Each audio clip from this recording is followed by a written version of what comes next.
Hey there. Episode, I have a quick favor to ask you. If you love this show, please subscribe to it. It helps other people find the show, and it helps us know what you're liking and want to hear more of. Thank you, thank you, thank you. On with the show. This is In Conversation, how two newspapers came together to finish the work of a fleeing journalist. Investigative reporter Jeff Gehrman was found stabbed to death outside of his home in suburban Las Vegas. Jeff had been a local journalist for decades.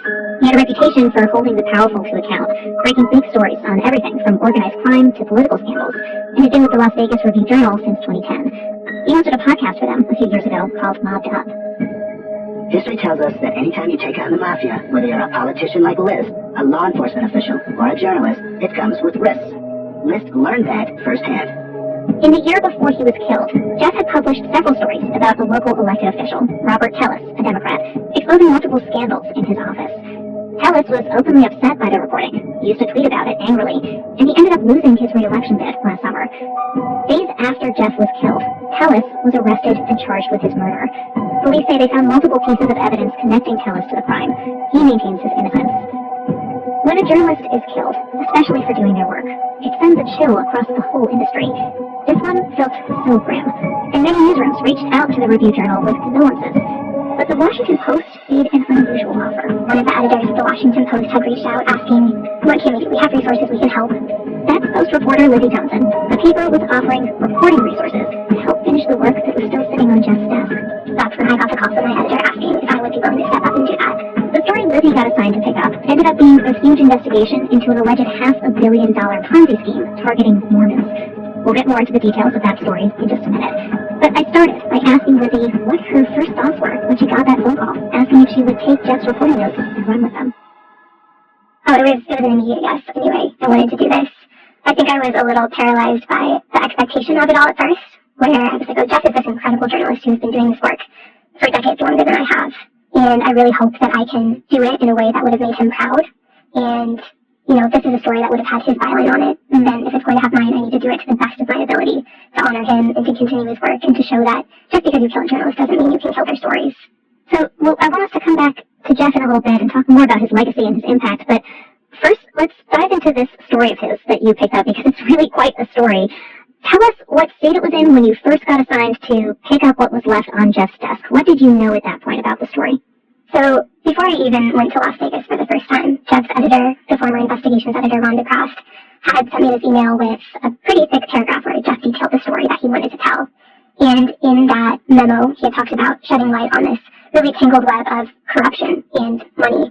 And he named a couple of key players and said that he had court documents. And he hadn't gotten any further than that. So when I showed up in Las Vegas and went and saw the newsroom, saw his desk, met Rhonda for the first time, she handed me this big stack of folders containing these court documents. They were really neatly arranged, stapled at the corner, and I just remember so clearly feeling like this was my first glimpse at the kind of reporter Jeff was. Someone who was very dogged, very organized. You know, I walked out of there with those folders and a sense of purpose, knowing that, okay, this is where I start. Lizzie dug into those court documents and started piecing together the story of this alleged Ponzi scheme. According to filings from the Securities and Exchange Commission, the SEC, this operation ran from 2017 to 2022 and was allegedly worth $500 million. It mainly targeted members of the Church of Jesus Christ of Latter-day Saints, also known as Mormons. More than 900 people invested their savings. They had made this investment thinking that they were putting their money into essentially slip and fall contracts. So the sales pitch that they were given was, okay, Susie slipped and fell outside of the hotel, and she's going to be given $200,000 in 90 days. But she can't wait that long. She needs that money now. So we're going to front her a portion of that money and charge her interest. And it's already been settled in court, so there's very little to no risk, and you will definitely get your money back. And so if you choose to keep reinvesting that money, we'll give you a 50% annualized return. And so that was really exciting to some people. They had dreams for that money. That was their retirement money. They wanted to put a pool in the backyard or send their kids to college. Not to mention 50% is incredibly high. Some might say too good to be true. Too good to be true. But again, I think that's where the part of the shared religion is a really big aspect of it.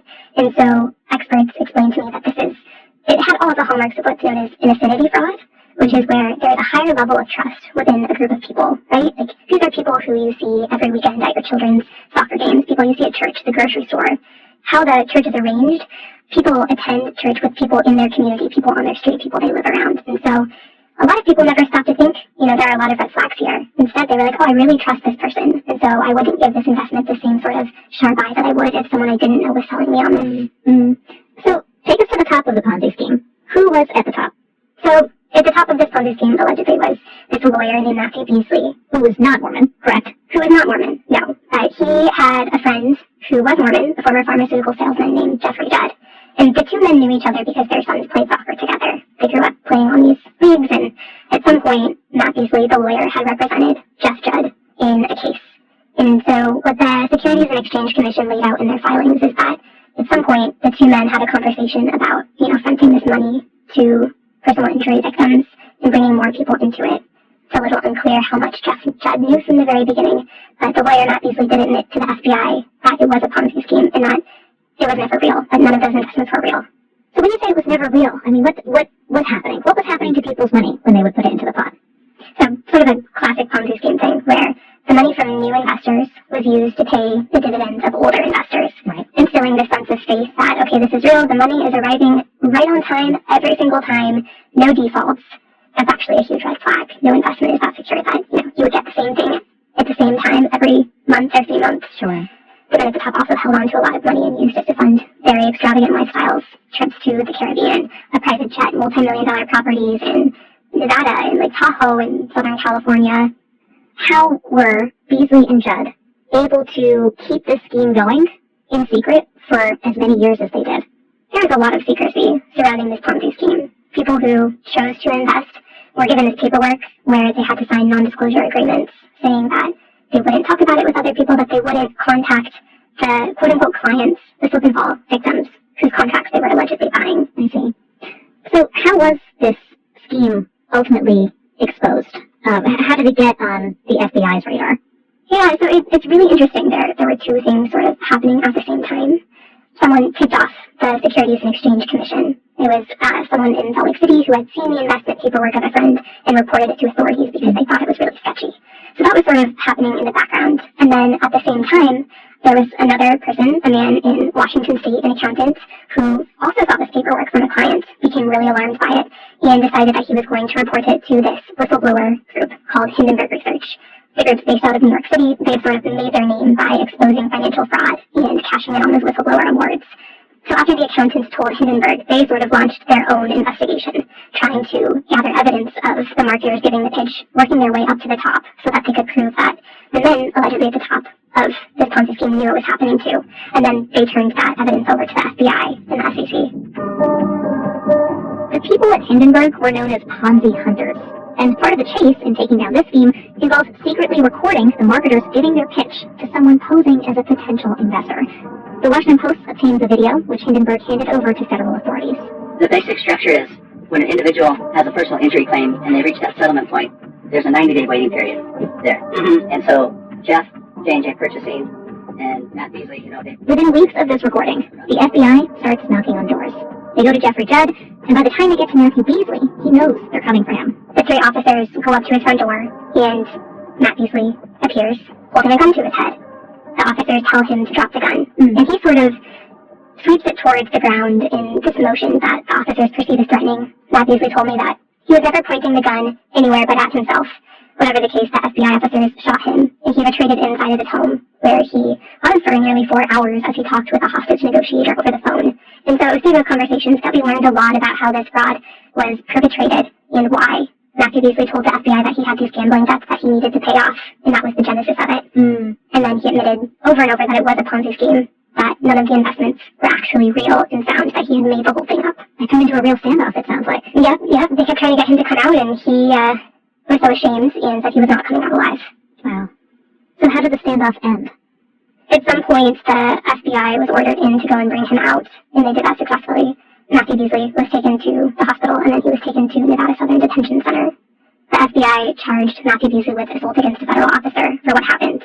That assault charge is the only one Beasley faces right now. No charges have been brought against anyone related to the alleged Ponzi scheme, which is pretty confusing to the victims, because for them, the fallout from all of this has been devastating. I mean, imagine, you've been talked into this investment opportunity, only to find out it was all a scam, and your money is gone. There was one man I talked with whose stepfather had gotten him to invest. He's older, he invested 95% of his savings, and his wife is in an assisted living facility for dementia, and now he is being confronted with the fact that, again, he has no money and he's considering selling his home, and he now has no relationship with his stepdaughter. Lizzie spoke to dozens more victims, including one woman named Ann Mabius. So Anne was a recent divorcee, became a single mom with 4 kids, and so she had planned to live off of the dividends of that investment, along with child support from her ex-husband. She is a former teacher, has her master's degree that she hadn't taught in more than a decade, got really used to being home with her kids and loved that she was able to be in their lives in the way that she could. But when the scheme crashed, she lost everything. She had put hundreds of thousands of dollars in, and soon after found herself grappling with, okay, what do I do now? I need to go back to work. I'm running out of money. Then she gets an eviction notice, and she is just really emblematic of the ways in which the repercussions of this continue to play out in people's lives in real time, and will for a really long time. Was there a moment where it sort of crystallized for her, that she realized that this was not a legitimate operation? Yeah, so even, when the FBI raid happened, that was the first sign for her, along with many others, that this wasn't real. She had some hope. She was like, okay, maybe there is some misunderstanding. Maybe this is still real. I'm supposed to get my next check in a few days. I'll know if it doesn't hit my bank account. And so she waits, and the day arrives, but the money doesn't. And that's when she realizes that everything is gone. That makes me think about one of the things that she said. One of her quotes that I found really striking is that because we were all part of the same church, because we were part of the same community, all of the red flags were heart-shaped. And I thought that was such a good way of putting it. Everything, it sounds like, was sort of enveloped in this level of, I got this really good deal for you because you're my close friend, because I see you as a valued member of my community, right? Correct. And I think that's something that a lot of people don't necessarily realize about Ponzi schemes, or at least I didn't realize it, which is that it's shrouded in this sense of secrecy and exclusivity, right? Where Anne had told me, I felt really lucky to be asked and to be included, and I felt like I was part of this very special club. And so, again, didn't really think about all of those red flags. Instead, was like, oh, this is someone I trust, this is a great deal, I'm so lucky they're letting me in, of course I'm going to do it. Intrigue, deception, a call for justice. The story was sitting on Jeff's desk for a reason. It needed to be told. I think it was also really special in how the partnership ended up coming together, in that, I was the one reporting and writing, but I also worked really closely with a photographer out of Las Vegas named Rachel Aston. She did all the visuals. And so getting to tag team it and really uphold Jeff's story in these 2 big ways, with these incredible photos and also with this reporting, I think it was really healing for the newsroom. We reached out to Jeff's newsroom. Glenn Cook, the executive editor of the Las Vegas Review-Journal, told us that his colleagues are missing him and trying to honor him. Jeff was a borderline, legendary figure in our newsroom. I mean, everybody knew that he'd been in the business a long time, but he never carried himself that way, and he had an enormous passion for journalism. It was his calling. He was 69 years old, and he told all of his colleagues that this was his job, this is what he always wanted to do. He was never going to retire. He was going to report as long as he possibly could. And so his murder, has left a real void in our newsroom. It's a hole that can't be filled. Glenn said seeing Lizzie in the Washington Post bring Jeff's reporting home was emotional. The reality for us was we were not going to get to that story. We didn't have the resources. We weren't going to be able to peel someone off of the story of Jeff's murder and the suspect in the case, Robert Tellis. We continue to put a lot of resources into reporting that part of the story. And I don't know when we would have gotten to this Ponzi scheme story and when we would have been able to, try to pull together the story that Lizzie ultimately did. We're just incredibly thankful that the Post made that offer, and we will never forget that they did this for Jeff. I have stayed in contact with his editors and a few people on his team, and then have also been emailing with his brother-in-law. And so I think that was really special, too, to feel like I got to know him through the reporting, and I got to hear from the people closest to him about what he would have thought about the story after it came out. And what did they say? What did they share with you? They said that they thought he would have been proud. You mentioned how when you first picked up all these notes from Jeff Garman's desk and how he was on your mind a lot at the beginning of the story, I wonder if you could tell us a little bit more about how Jeff was present through your reporting. I thought about him all the time. I was constantly thinking, oh, I wonder what Jeff would think about this, if I learned something new, or I wonder what Jeff would do with this, or what would he look for next. There was even one moment in the reporting where I had reached out to a source with a couple of questions, and they called me back, and they were like, it's just kind of weird, but I actually knew Jeff from a different story. He was so embedded in that community.